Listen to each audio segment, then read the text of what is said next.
Tidak bisa berkata-kata lagi ketika Meira mengetahui bagaimana hancur dirinya saat wanita itu pergi meninggalkannya, ditambah lagi kehilangan calon anak mereka.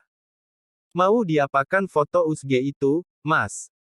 Tanya Meira saat Darel terlihat panik saat merampas foto itu dari tangannya. Jangan dibuang, lirih Meira.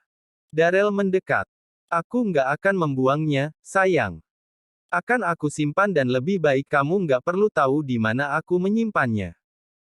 Lelaki itu mengusap pipi Meira, wanita itu jelas terlihat sedih saat ini. Kita mulai dari awal dan buka lembaran baru, ya. Meira tahu maksud Darel baik, agar mereka melupakan kenangan pahit itu. Tidak mengingatnya lagi, bukan berarti menghapus dia yang pernah ada dari dalam sejarah kehidupan mereka. Hanya saja, luka itu perlu disimpan dalam-dalam, agar mudah melangkah ke depannya. Iya Mas, sahut Meira. Menjatuhkan tubuhnya di atas ranjang. Ranjang yang pernah menjadi saksi bagaimana hangatnya hubungan mereka dulu. Bisakah diulang kembali, menjadi lebih hangat? Mau mandi bareng nggak? Darel menawarkan sesuatu yang tak Meira sangka-sangka, lelaki itu dengan santainya menanggalkan kaos dan celananya di hadapan Meira. Kamu duluan aja, Mas. Meira membuang pandangan ke arah lain. Canggung masih menerpa. Memang dulu, mereka sering melakukannya. Tapi saat ini, rasanya belum siap. Oke. Darel berlalu ke kamar mandi. Sementara Meira masih larut dalam lamunannya. Tentang Bunda, yang terlihat masih menyimpan kecewa pada suaminya itu. Meira jadi merasa bersalah, andai dia tidak pergi waktu itu, mungkin Darel tidak akan dimusuhi seperti ini oleh orang tuanya. 1 jam berlalu, mereka tengah duduk bersanding di atas ranjang, Meira menyandarkan kepalanya. Makasih untuk hadiahnya ya. Sampaikan sama El, harusnya dia nggak perlu kasih ibu hadiah semahal ini. Dia kan pengangguran sekarang, jangan boros. Harus berhemat dong demi masa depan kalian. Kamu kasih apa ke ibu Mas? Cincin ya. Nih ucapan terima kasih dari ibu. Meira memperlihatkan layar ponsel ke hadapan suaminya. Kata ibu, kamu jangan boros-boros. Pengangguran. Meira menyetujui pernyataan ibunya. Lelaki itu justru terkekeh. Duitku nggak akan habis cuma untuk cincin berlian, apalagi untuk ibu mertua yang udah banyak banget bantuin aku. Darel mengusap kepala Meira, mengarahkan pada pundaknya untuk bersandar di sana. Ih sombong. Aku pengangguran, kamu juga. Ya emang sih aku masih punya tabungan dari mahar yang kamu kasih, tapi kan. Tenang, sayang. Kamu nggak usah ikuti pusing mikirin itu. Darel mengarahkan kepala Meira pada pundaknya untuk bersandar di sana. Ya gimana nggak mikirin, Mas? Ini soal masa depan kita loh. Aku tahu, dan aku nggak mau kamu repot mikirin itu. Fokus ngurusin dan layani aku aja. Tenang aja, nafkah lahir batin kamu tetap aku penuhi. Oke baiklah Pak Bos. Meira betah bersandar di pundak Darel selama beberapa menit, setelahnya dia tersadar melihat jam di ponselnya. Mas udah jam 7. Emang kenapa? Kita ditungguin bunda dan ayah untuk makan malam. Meira mengingatkan. Kita. Darel menaikkan satu alisnya. Enggak kita, sayang. Kamu aja. Sana turun makan. Loh kok gitu sih Mas? Kan makan malam keluarga biasanya. Udah pokoknya kamu aja sana yang turun. Aku gampang, bisa nanti. Darel meyakinkan istrinya. Jelas saja dia tidak mau merusak suasana. Karena ingat bagaimana kemarin-kemarin saat dia ingin bergabung makan, entah ayah atau bunda selalu pergi meninggalkan meja makan. Maka lebih baik dia sadar diri dan menghindar saja. Mas, aku juga nggak akan makan kalau kamu nggak ikut. Meira terlihat merajuk. Ayo perbaiki hubungan kamu dengan ayah dan bunda, Mas. Meira mencoba membujuk lelaki itu, telapak tangan halusnya menyentuh pipi Darel yang terlihat sedang mengabaikan ajakannya. Percuma sayang. Kamu nggak tahu keadaan yang sebenarnya. Aku bukannya nggak berusaha memperbaiki. Aku nggak mau merusak suasana. 2 minggu lalu, aku selalu mencoba ngobrol, dengan bergabung sama ayah dan bunda saat makan, tapi mereka malah pergi. Jadi, nikmati waktu kamu bersama mereka ya. Meira tertunduk mendengar penjelasan Darrell yang terang-terangan. Hatinya teriris, matanya berkaca, merasa bersalah. Yang dia tahu Darrell adalah anak tunggal kesayangan. Jika dia diperlakukan demikian, itu artinya mereka benar-benar membenci dan tak menganggapnya lagi. Hei, kenapa malah nangis? Lelaki itu menyentuh dagu Meira agar wajahnya menoleh. Aku salah ya mas. Karena aku. Enggak, itu bukan salah kamu. Tegas Darrell. Udah, kamu jangan ikut-ikutan. Biar ini menjadi masalahku sendiri. Sekarang kamu turun dan makan bareng mereka. Jangan buat mereka kecewa lagi.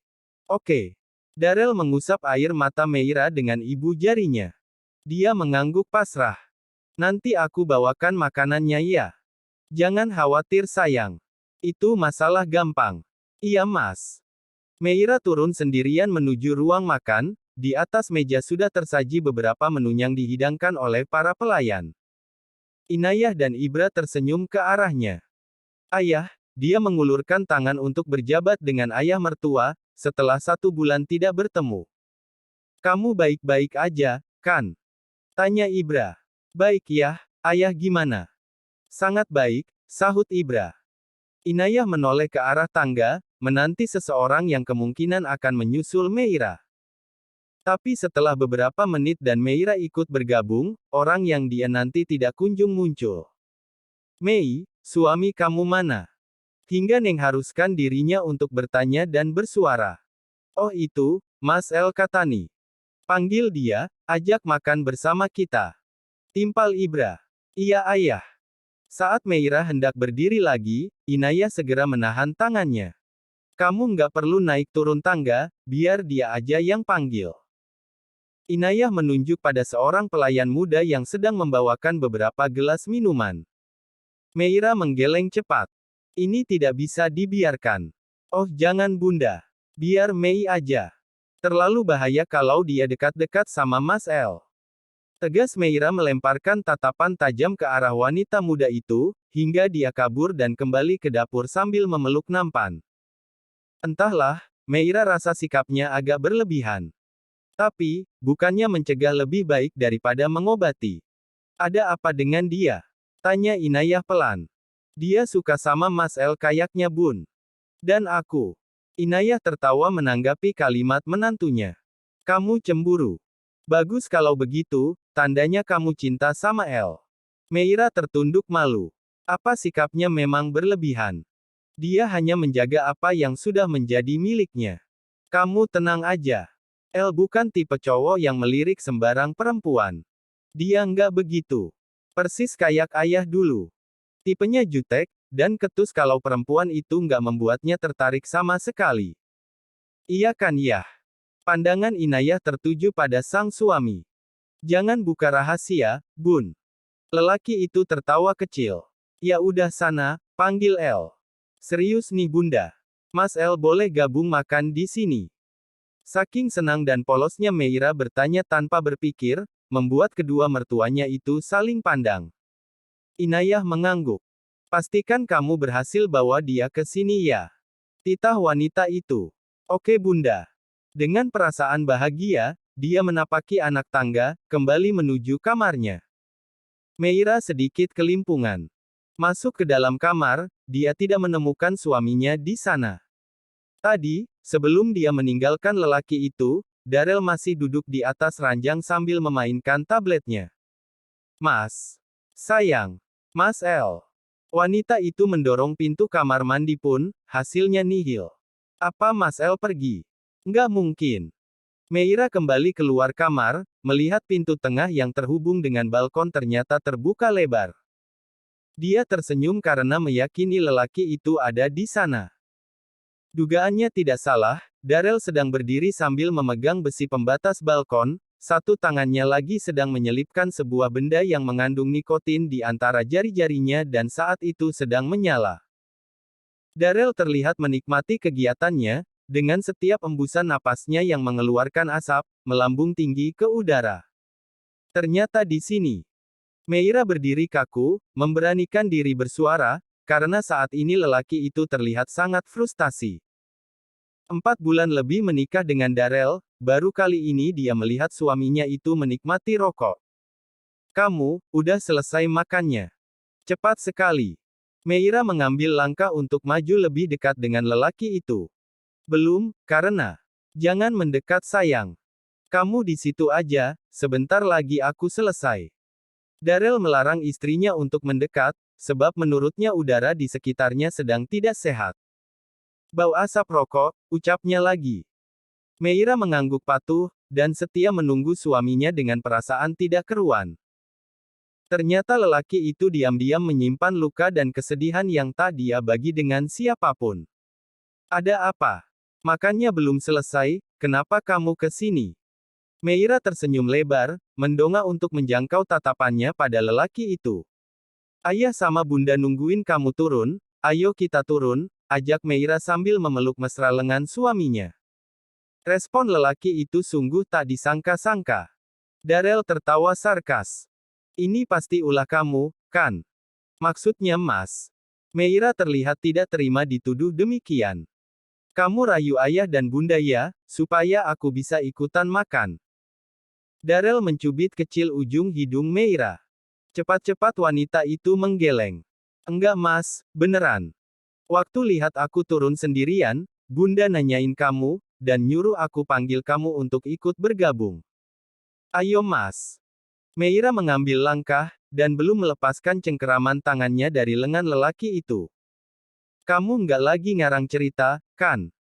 Jujur saja, Darrell masih tidak percaya akan hal itu. Benarkah bunda sudah luluh hatinya? Benarkah setelah ini dia bisa tiduran lagi di sofa, dan menggunakan paha bunda sebagai bantal? Bunda menyuapinya buah-buahan, mereka nonton film bersama. Sampai dia sedewasa ini, Inayah masih sering memperlakukannya layaknya anak kecil. Tapi dengan adanya kejadian kemarin, semuanya berubah 180 derajat. Membuatnya sering menitikkan air mata di tengah malam, tanpa ada yang mengetahui. Ya ampun Mas, aku serius. Ayo cepetan turun, bunda dan ayah nungguin. Kok malah melamun? Meira berjinjit untuk menatap wajah lelaki itu lebih dekat lagi, sambil membulatkan matanya, agar lelaki itu sadar dari lamunan. Enggak, aku cuma apa benar bunda yang minta aku turun? Ayah gimana? Kalau mereka nggak sehati, yang ada malah bertengkar nanti. Darrell masih terlihat ragu-ragu. Iya mereka berdua yang minta kamu turun ke bawah Mas, jawab Meira. Darrell mengangguk pelan. Apa salahnya dicoba? Entahlah, dia masih kurang yakin. Atau hatinya trauma karena 3 hari berturut-turut setelah kejadian Meira keguguran, ayah dan bundanya dengan sengaja meninggalkan meja makan ketika melihat dia mendekat. Oke ayo. Darrell menautkan tangannya dengan Meira. Kalau mereka marahin atau omelin aku, kamu belain ya? Nggak mungkin, Mas. Tapi kamu tahu diri juga dong, minta maaf lagi. Iya sayang. Tidak sia-sia Darrell turun, karena dia melihat beberapa menu makanan kesukaannya terhidang di atas meja makan. Seperti sudah dipersiapkan untuk menyambutnya. Darrell duduk tepat di samping Meira, hanya diam. Diam dan tidak berani menatap kedua orang tuanya sedikit pun. Aku ambilin ya Mas.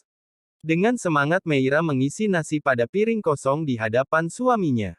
Alhamdulillah, kalian kembali kayak dulu lagi. Makan yang banyak El, kamu makin kurus. Suara Inayah terdengar dengan nada penuh penyesalan, berhasil membuat Darrell menoleh, dengan perasaan campur aduk dia mengulas senyum. Makasih bunda, ucapnya pelan. Meira juga ikut tersenyum. Makan Mas. Titahnya setelah mengisi piring Darrell dengan makanan lengkap, sambil menyenggol lengan Darrell dengan sikunya. Yang dikatakan Inayah tidak salah, Darrell memang terlihat lebih kurus dari biasanya. Pipinya tirus, tak hanya itu, lingkaran di sekitar matanya terlihat cekung dan menghitam. Sedangkan Ibra belum mengeluarkan suaranya sedikit pun, dia hanya memperhatikan interaksi mereka saja. Bahkan sampai mereka selesai makan, Ibra belum berucap sepatah kata pun. Sebagai anak yang merasa bersalah, Darrell tentu belum punya nyali dan keberanian untuk memulai. Mungkin ayah belum lulus seperti bunda, pikirnya. Tidak apa-apa, jika dia masih dimusuhi ayah, setidaknya dia sudah bisa melihat senyum bunda kembali. Kamu masih masa nifas Mei? Tiba-tiba Inayah menanyakan hal yang tidak Meira sangka. Kayaknya, 2 hari lagi bunda, sahutnya Asal. Jika mengingat apa yang pernah ibu katakan padanya, masa nifas Meira akan berakhir sekitar 2 hari lagi sejak keguguran waktu itu. Oh ya, nggak lama lagi. Meira hanya mengangguk, tanpa berkata-kata. Setelah ini, ikut ayah ke ruangan. Tita Ibra dengan nada tegas tidak ingin dibantah. Meira dan Darrell yang saat itu sudah bersiap untuk naik ke kamar mereka, seketika saling tatap. Iya, sahutnya gugup. Apa ini setitik harapan untuknya, kembali dianggap anak? Bukan soal jabatan atau kepemilikan perusahaan yang Darrell kejar, tapi perhatian dan kasih sayang ayahnya seperti dulu. Sedangkan Meira tidak bisa menyimpan senyumnya yang jelas sekali terlihat. Dia hanya berharap semoga hubungan antara Darrell dan kedua orang tuanya kembali seperti dulu. Darrell yang selalu dibangga-banggakan. Darrell yang sempat mengaku pada Meira bahwa sebenarnya dia kesepian karena tidak memiliki saudara, lelaki itu juga pernah cerita bahwa hidupnya terlalu membosankan, tidak ada tantangan karena apapun yang dia mau selalu bisa dia dapatkan dalam waktu singkat. Tapi, setelah bertemu Meira semuanya berubah. Apalagi setelah hampir kehilangan Meira, barulah dia merasakan bagaimana harus bertahan hidup, dan menjalani tantangan. Harus mempertahankan sesuatu yang paling berharga, juga bagaimana berjuang mendapatkan kembali kepercayaan orang tuanya yang sempat hilang untuknya.